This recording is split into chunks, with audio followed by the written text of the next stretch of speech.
Assalamualaikum warahmatullahi wabarakatuh. Halo Sobat Konsumen, kembali lagi bersama saya Luciana Duyanti dari Komisi 2 Badan Pelindungan Konsumen Nasional Republik Indonesia.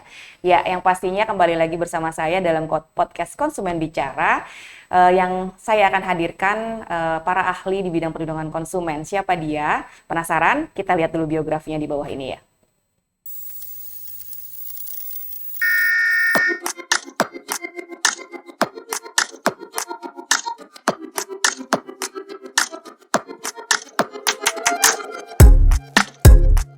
Siapa narasumber kita kali ini? Penasaran? Kita ketemu langsung sama narasumbernya ya. Halo Bapak Nofriansyah. Ya, halo, selamat pagi Mbak Lucy. Pagi Pak Senang Nofri. bisa berkumpul dan berjumpa di sini ya. Ya, Alhamdulillah. Terima kasih Pak Nofri atas kehadirannya di podcast Konsumen Bicara kita. Sudah menyempatkan waktunya untuk datang ke sini nih. Sobat konsumen, pastinya setelah pekan lalu nih ya, saya membahas tentang peer-to-peer lending dengan Ibu Intan Nurmahwanti dari Komisi 3 Perlindungan Konsumen. Kali ini tidak jauh juga dari era digital pembahasannya nih. Karena apa? Karena memang saat ini kita masuk dalam zamannya era digital pastinya ya. Saya akan mengangkat tentang perlindungan konsumen dalam keamanan perbankan digital karena masyarakat saat ini sudah banyak sekali melakukan transaksi digital, apalagi bank-bank itu sudah banyak yang masuk dalam aplikasi-aplikasi digital ya, artinya tidak ada tempat atau kantor sebagaimana yang biasa kita lihat pada bank-bank pada umumnya gitu ya. Nah, dalam beberapa tahun terakhir juga kan penggunaan layanan tentang transaksi digital ini begitu masif dilakukan ya di era digital ini. Nah, dari apa aja tuh? Misalnya kayak transfer uang, pembayaran tagihan, kemudian juga ada investasi dan semua dilakukan secara online. Namun karena adanya kemudahan ini tentunya kita akan melihat adanya tantangan terkait apa? Terkait keamanan nih. Nah, sekarang Pak Nofri akan mengangkat terkait dengan keamanan di bidang perlindungan konsumen dalam perbankan digital itu ya. Nah, sebelum masuk ke sana, pastinya Sobat Konsumen harus sedikit mengenal nih siapa narasumber kita kali ini, yaitu Pak Nofriansyah, Bapak Dr. Nofriansyah, yang saat ini ada sebagai anggota Komisi 2 bidang edukasi dan komunikasi di BPKN RI. Nah, sekarang sudah masuk di BPKN RI nih, Pak Nofri. Ceritakan sedikit dong latar belakang Pak Nofri dan kesibukannya dan apa aja nih yang dilakukan di Komisi 2 nih. Baik. Sebelumnya saya bergabung di Badan Perlindungan Konsumen. Saya aktif di dunia pendidikan. Kebetulan saya dosen pasca sarjana di Universitas Kader Bangsa Palembang. Dan juga dalam aktivitas sehari-hari saya juga membuka kantor advokat NBP Law Firm yang bertugas untuk membantu rekan-rekan yang memiliki masalah dengan hukum, dan konsentrasi saya ada di hukum pidana, lebih ke hukum pidana, tapi tidak menutup kemungkinan kita membantu juga buat rekan-rekan yang memiliki permasalahan di bidang hukum maupun perdata ataupun hukum buruh. Terima kasih.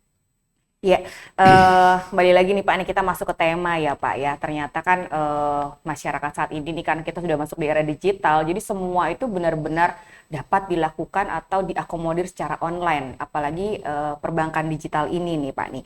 Nah, karena meningkat pesat, Bapak bisa jelaskan nggak sih Pak, ancaman utama apa saja sih yang kemungkinan tuh dapat terjadi gitu pada konsumen kita nih? Baik, jadi semakin marak ya sekarang perbankan digital ya, artinya kalau kita buka beberapa aplikasi sekarang, beberapa aplikasi sudah mulai membuka semacam bentuk produk seperti bank, tapi saya juga belum terlalu yakin apakah mereka memiliki izin untuk melaksanakan kegiatan di perbankan, karena kan undang-undang perbankan dan undang-undang lainnya kan pasti berbeda ya.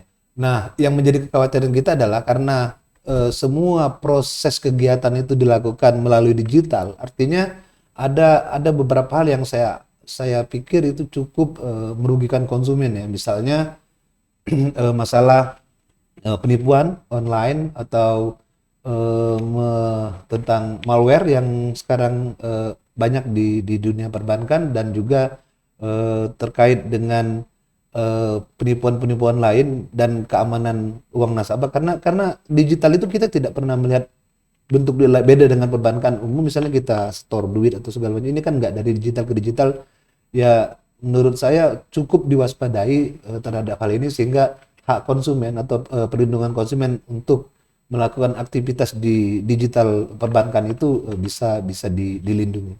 Oke, berarti sobat konsumen udah sedikitnya paham ya bahwa ternyata banyak sekali nih ancaman terkait dengan perlindungan dalam perbankan digital ini ya. Kayak tadi udah disebutin sama Pak Nofri itu penipuan ya, kaitan online perbankan online itu misalnya kayak phishing ya Kak ya. Iya. Terus kemudian juga ada malware, kemudian juga data-data kita ya, kemudian data breach-nya kita tuh yang masuk dalam perbankan digital tersebut gitu ya.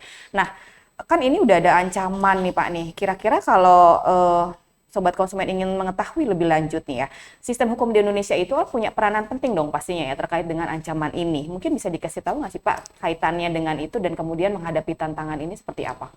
Baik, terkait dengan sistem hukum Indonesia, memang sebaiknya pemerintah Indonesia ini sudah mengeluarkan semacam aturan atau batasan-batasan yang bisa dilakukan oleh suatu lembaga untuk mendirikan digital perbankan seperti itu, karena seperti yang Mbak Lucy bilang tadi bahwa rentan sekali data-data nasabah ini akan bisa dibocorkan kepada pihak-pihak lain apabila keamanan database yang dimiliki oleh perbankan digital itu bisa dijebol ya. Dengan kejadian terakhir misalnya penjebolan data secara nasional segala macam, itu membikin kita jadi was-was nih, jangan-jangan data saya bisa bocor kemana, dan akhirnya akan banyak orang yang berusaha untuk melakukan penipuan-penipuan terhadap data yang kita miliki. Itu yang pertama. Yang kedua juga banyak sekali semacam alamat-alamat web yang dikirimkan oleh orang-orang yang tidak bertanggung jawab kepada kita atas nama bank tersebut, sehingga begitu diklik data kita bocor, terus bisa jadi uang kita hilang dengan sendirinya. Nah, harapan saya memang ada aturan, ada rule yang mengatur tentang perbankan digital tersebut, sehingga rasa was-was yang dimiliki oleh konsumen terhadap perbankan digital ini bisa teratasi. Sebagai contoh misalnya, apabila perbankan itu memberikan bunga di atas rata-rata, misalnya rata-rata dari Bank Indonesia misalnya 4,5% PA ya per tahun, lalu si perbankan A itu memberikan bunga di atas rata-rata, misalnya dikasih 6%, 7% segala macam. Itu saya pernah ngobrol dengan teman-teman dari lembaga penjaminan LPS, lembaga penjaminan itu mengatakan bahwa apabila terjadi seperti itu, maka LPS itu tidak akan menjamin. Jadi lembaga penjamin simpanan tidak akan menjamin uang nasabah yang ada di bank tersebut. Nah, yang menjadi permasalahan adalah seperti ini. Ketika kita masuk ke perbankan digital tersebut, yang perbankan yang kadang kantornya nggak ada ya, artinya dia hanya ada di dunia maya, kita masukkan uang kita ke dalam perbankan tersebut. Pada saat itu mungkin bunga yang diberikan masih normal-normal saja, tapi di tengah perjalanan mungkin dalam rangka promo atau segala macam dia menaikkan suku bunga yang diberikan oleh perbankan, dan itu begitu detect sama LPS, maka dana kita apabila ada terjadi sesuatu dengan perbankan tersebut, LPS tidak akan menjamin, artinya dana kita akan hilang gitu loh. Dan kita tidak tahu ya berapa banyak konsumen yang melakukan kegiatan transaksi di perbankan digital tersebut, dan ini saya pikir sangat-sangat perlu dilindungi oleh pemerintah Indonesia. Oke, artinya gini ya, sebenarnya regulasi yang ada itu sudah ada ya Pak Sudah ya? ada. Karena mungkin kita jelas mengetahui bahwa aturan dan peraturan Otoritas Jasa Keuangan, Iya. kemudian juga dari Undang-Undang Informasi dan Teknologi Digital, Iya. Undang-Undang ITE itu juga ada ya. Baik, cuman kan yang perlu dipastikan oleh konsumen ini adalah undang-undang atau regulasi ini sudah memberikan keamanan dan sehingga memberikan hak bagi konsumen itu agar terlindungi gitu ya dalam setiap perkara kasus-kasus kaitannya dengan keuangan yang mereka simpan pada perbankan digital ini gitu ya. Kemudian juga kan sebenarnya pada praktiknya ini tantangan tersebut masih mungkin ya masih banyak konsumen belum mengetahui karena melibatkan berbagai aspek gitu ya, termasuk juga teknologi, keamanan, regulasi yang belum menyentuh ke masyarakat secara langsung, dan juga terkait dengan pengaduan konsumen ya, atau konsumen itu menerima bahwa informasi-informasi dari perundang-undangan itu tuh mereka belum nyampe gitu loh Pak. Nah, sektor ini kan penting gitu ya untuk kita kaitannya dengan regulasi yang ada itu sehingga konsumen akhirnya paham dan kemudian mengetahui bahwa hak-hak mereka juga dilindungi oleh pemerintah gitu ya. Dalam arti sudah dibuatkan beberapa regulasi yang tadi juga Bapak sudah sebutkan gitu ya. Nah, menurut Bapak ini apalagi sih yang perlu diperhatikan, apalagi kaitannya jangan hanya perhatikan konsumennya saja. Jadi kita lebih kepada bahwa pelaku usaha sektor jasa keuangan itu atau kita sebut dalam PUJK itu juga harus memberikan perlindungan. Nah, ini kaitannya gimana nih pentingnya yang harus mereka perhatikan gitu. Jadi baik, jadi yang saya bicarakan tadi adalah peraturan perlindungan terhadap konsumen atau PUJK tadi ya, pelaku usaha jasa keuangan. Eh, jadi memang pemerintah harus tegas dalam hal ini terhadap lembaga atau badan yang mendirikan perbankan digital tersebut untuk tidak lari dari koridor, tidak lari dari peraturan yang ada, sehingga hak-hak konsumen bisa dijaga ya oleh lembaga tersebut.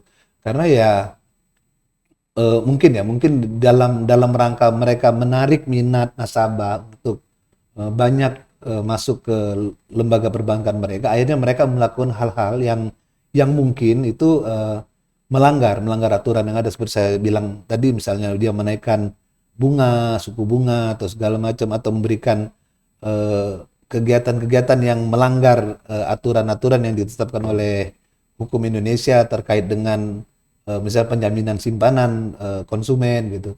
Nah, ketegasan pemerintah ini yang perlu kedepankan. Artinya kalau pemerintah kita sudah berani tegas terhadap lembaga keuangan yang melakukan aktivitas perlindungan perbankan digital, maka ya insya Allah lembaga yang melakukan perbankan digital akan semakin berhati-hati untuk melakukan kegiatan-kegiatan tersebut, karena sangat disayangkan gitu lah apabila masih ada konsumen yang akan mengalami kerugian terkait dengan tingkah dari lembaga yang melaksanakan perbankan digital kalau mereka tidak sesuai rule yang ada. Oke, berarti yang kita harapkan adalah dengan adanya regulasi yang tepat, kemudian juga penegakan hukum yang efektif yang pemerintah canangkan gitu ya pada setiap peraturan perundang-undangan terkait gitu ya.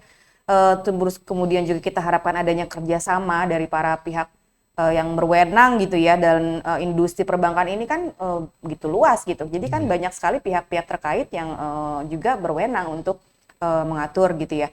Nah, perbankan digital ini kan juga berkembang gitu masif ya Pak ya. Mungkin bisa beritahu nggak sih kepada konsumen kita ini bahwa regulasi-regulasi itu yang sudah ada saat ini tuh apa saja sih Pak?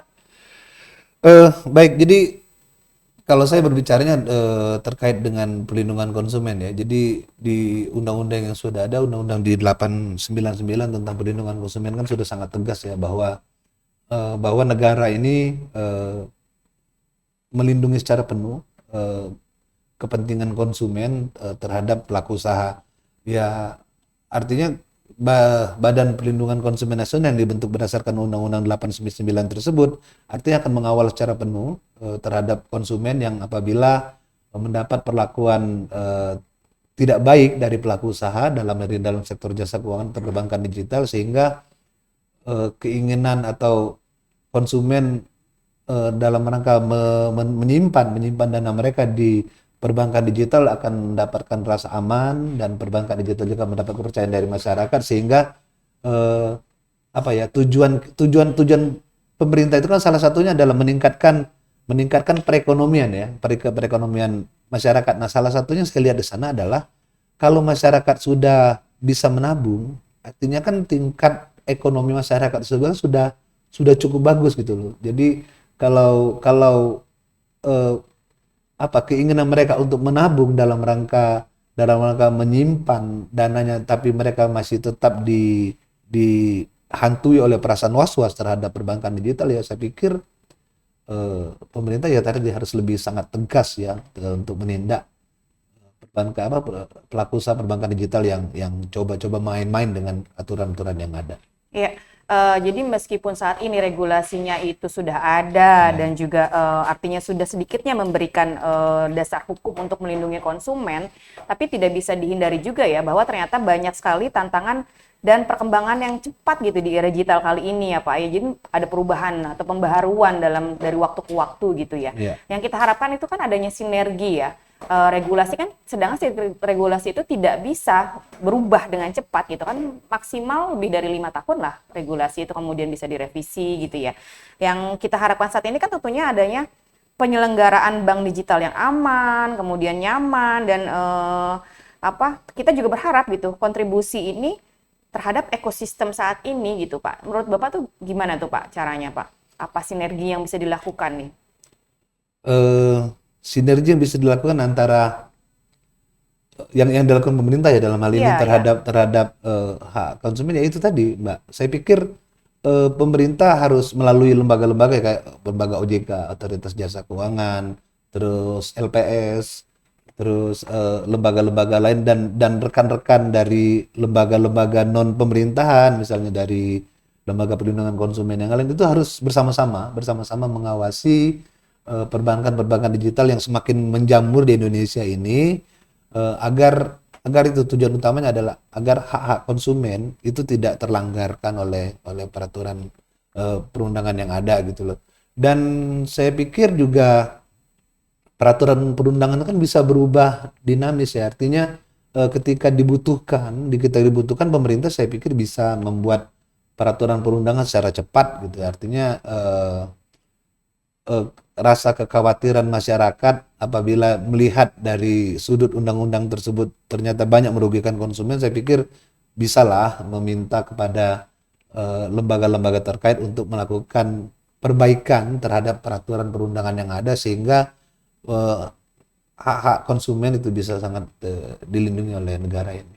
Oke, nah sedikitnya konsumen harus tahu nih Pak nih, kira-kira nih langkah-langkah apa saja sih yang bisa mereka lakukan agar mereka itu dapat terhindar Pak dari adanya ancaman-ancaman dalam perkembangan ekonomi perbankan digital kita di era saat ini. Ya, baik. Jadi saya contohkan diri saya ya, Jadi di dalam rangka mengamankan akun saya yang menggunakan perbankan digital karena sekarang kan rata-rata perbankan sudah memiliki aplikasi ya bisa dapat dari Play Store atau dari aplikasi-aplikasi yang lain untuk dunia perbankan. Kalau saya itu menggunakan password yang sulit gitu loh. Pertama gunakan password yang sulit, terus yang kedua gunakan ini dua faktor dua arah itu dua langkah, faktor dua langkah. Artinya kalau ada yang berusaha merubah atau mengganggu akun kita tersebut akan terdetek langsung ya melalui email segala macam. Terus yang ketiga itu ya waspada banget lah terhadap phishing. Harus sering-sering update ya, update password, update cek email gitu. Kita kan kadang-kadang sukain ya, email udah ribuan kadang nggak buka. Padahal email itu penting banget loh terhadap dunia perbankan digital ini karena ada apa-apa sama akun kita, mereka akan kirim email. Jarang mereka melakukan notif yang lain, tapi notif lewat email itu yang sering dilakukan. Sehingga kita bisa mengetahui bahwa ada yang mencoba mengganggu akun kita ya demi keselamatan keuangan kita yang ada di digital perbankan tersebut. Nah, masalahnya kan seperti ini, Mbak Lucy. Jadi orang Indonesia ini begitu lahir itu kan dianggap mengetahui dan paham seluruh undang-undang yang ada. Artinya ketika kita lengah, kita tidak waspada terhadap ada phishing atau penipuan yang dilakukan dalam rangka masuk ke akun perbankan kita dan kita bilang ketika itu terjadi bahwa kita tidak tahu aturannya, maka negara ini tidak mengakui. Artinya kita dianggap tahu, kita dianggap paham terhadap undang-undang. Nah, selain langkah tersebut, saya pikir memang perlunya sosialisasi yang lebih masif ya dari Bank Indonesia, dari OJK, dari LPS terkait dengan perbankan digital ini, apa-apa saja yang bakal merugikan konsumen. Misalnya jangan nabung di bank yang ngasih bunga tinggi ya Bapak Ibu. Nanti kalau seandainya nabung di bank yang ngasih bunga tinggi, kami LPS nggak jamin loh dana Bapak Ibu seperti itu misalnya. Artinya kalau ini dilakukan secara masif dan secara kontinu, masyarakat kita kan malas membaca. Balas baca. Tapi kalau masuk di TikTok mungkin mereka lihat, oh ternyata kalau bunganya di atas rata-rata, uang saya nggak terjamin nih. Bisa lewat TikTok, lewat media-media sosial yang masyarakat suka melihat. Misalnya lewat Facebook, WA, Instagram. Tapi yang sering TikTok deh. TikTok itu sangat masuk saya pikir di masyarakat lapisan bawah terhadap informasi-informasi. Kalau kita sosialisasi undang-undang ya saya pikir nggak sampai 20% kali masyarakat Indonesia yang mau baca undang-undang. Seperti itu. Ya, sedikitnya Sobat Konsumen sudah sedikit mengetahui ya langkah-langkah apa saja yang kemungkinan dapat menghindari Sobat Konsumen dari adanya kerugian-kerugian yang dapat terjadi pada perbankan digital di era saat ini. Nah, Pak Nofri, kira-kira ada lagi nggak sih yang ingin Pak Nofri infokan atau berikan saran kepada Sobat Konsumen kita kali ini? Untuk kawan-kawan konsumen ya termasuk diri saya sendiri lah penikmat digital perbankan. Yang pertama, digital perbankan itu sangat membantu kalau sekarang ini membantu kita dalam hal bertransaksi. Kalau dulu harus ke bank, sekarang nggak, cukup dari rumah, asal dia ada jaringan internet maka bisa untuk melakukan transaksi. Tapi tetap berhati-hatilah terhadap perbankan digital yang memberikan penawaran yang melanggar aturan yang sudah ditetapkan oleh OJK atau oleh Bank Indonesia atau oleh LPS, sehingga keuangan Anda tidak akan terganggu dan mendapat jaminan dari negara ini. Terus juga kepada konsumen yang ada, konsumen perbankan digital untuk selalu rajin mengganti setiap 2 bulan atau 3 bulan password akun Anda. Terus jangan percaya dengan ada iklan masuk atau ada notif masuk yang seperti yang saya lihat terakhir itu masalah kalau Anda bahwa akan ada perubahan terhadap biaya transfer dari 6.500, kalau nggak katakan iya akan jadi 150.000. Itu kan penipuan-penipuan yang dilakukan oleh orang-orang yang tidak bertanggung jawab. Maka dari itu sahabat-sahabat konsumen sebaiknya apabila mendapat hal-hal yang mencurigakan itu jangan diiyakan dulu, segera hubungi perbankan setempat atau tanya ke tetangga-tetangga yang paham tentang digital. Jadi jangan sampai hak atau hak Anda sebagai konsumen itu terlanggarkan oleh orang-orang yang tidak bertanggung jawab. Dan harapan yang terakhir kepada pemerintah sih khususnya agar bisa lebih tegas terhadap jasa usaha sektor keuangan agar tidak melakukan hal-hal yang merugikan konsumen. Ya, baik Sobat Konsumen, saya ucapkan nih buat Pak Nofri, terima kasih atas kedatangannya pada podcast Konsumen Bicara kita kali ini.